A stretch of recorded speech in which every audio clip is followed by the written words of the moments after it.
દિલ્હીના મુખ્યમંત્રી અરવિંદ કેજરીવાલને 177 દિવસ પછી સુપ્રીમ કોર્ટે જામીન આપ્યા છે, જેને લઈને આમ આદમી પાર્ટીના કાર્યકર્તાઓ દ્વારા દેશભરમાં ફટાકડા ફોડીને ઉજવણી કરવામાં આવી રહી છે। ત્યારે વડોદરા શહેરના આમ આદમી પાર્ટીના કાર્યકર્તાઓ દ્વારા શહેરના ડીડી ડેનિસ સર્કલ ખાતે ફટાકડા ફોડી મોઢું મીઠું કરાવી જશ્ન મનાવવામાં આવ્યો।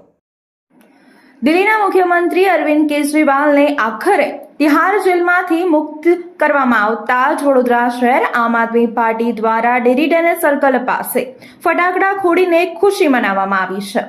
દિલ્હીના મુખ્યમંત્રી અરવિંદ કેજરીવાલને લીકર કૌભાંડ કેસમાં સુપ્રીમ કોર્ટમાંથી મોટી રાહત મળી ગઈ છે। સુપ્રીમ કોર્ટે 177 દિવસ બાદ સીએમ અરવિંદ કેજરીવાલને જામીન આપ્યા હતા। ત્યારે આજે સાંજે તેઓ તિહાર જેલથી મુક્ત કરવામાં આવતા અરવિંદ કેજરીવાલનું સ્વાગત કરવા પંજાબના મુખ્યમંત્રી ભગવત માન, દિલ્હીના પૂર્વ નાયબ મુખ્યમંત્રી મનીષ સિસોદિયા અને સાંસદ સંજય સિંહ સહિત આમ આદમી પાર્ટીના અનેક નેતાઓ જેલની બહાર પહોંચ્યા હતા। આ દરમિયાન આમ આદમી પાર્ટીના કાર્યકર્તાઓએ અરવિંદ કેજરીવાલ આ ગયેના નારા લગાવ્યા હતા। ત્યારે વડોદરા શહેર આમ આદમી પાર્ટી દ્વારા વડોદરા શહેર સયાજીગંજ વિસ્તારમાં આવેલ ડીડી ડેનિસ સર્કલ પાસે ફટાકડા ફોડી જશ્ન મનાવવામાં આવ્યો હતો, સાથે મોઢું મીઠું કરાવવામાં આવ્યું હતું। આ કાર્યક્રમમાં વડોદરા શહેર આમ આદમી પાર્ટીના પ્રમુખ કાર્યકર્તાઓ મોટી સંખ્યામાં ઉપસ્થિત રહ્યા હતા।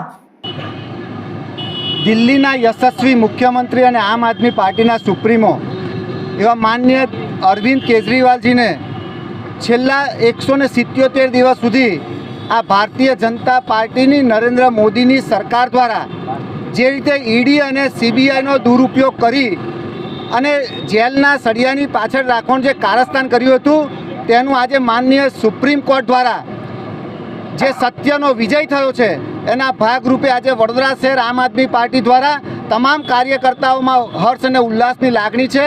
આજે અમે એકબીજાનું મોઢું મીઠું કરી ફટાકડા ફોડી અને આજે હર્ષ ઉલ્લાસની એક લાગણી વ્યક્ત કરીએ છીએ કે ખરેખર આમાં સત્યનો વિજય થયો છે। પણ ખરેખર જે રીતે એક બાજુ તાનાશાહી સરકાર કરી રહી છે કે જે અવાજ ઉઠાવે એવા તમામ નેતાઓને જેલના સળિયા પાછળ નાખવાનું, જ્યારે અને માનનીય કહી શકાય કે અરવિંદ કેજરીવાલની સાથે અનેક એવા નેતાઓ છે કે જે સત્યના માટે લડે છે, એનો અવાજ દબાવવાનો પ્રયત્ન કર્યો હતો, એની આજે વિજય થયો છે। એના ભાગરૂપે આજે અમે ઉજવણી કરી રહ્યા છીએ।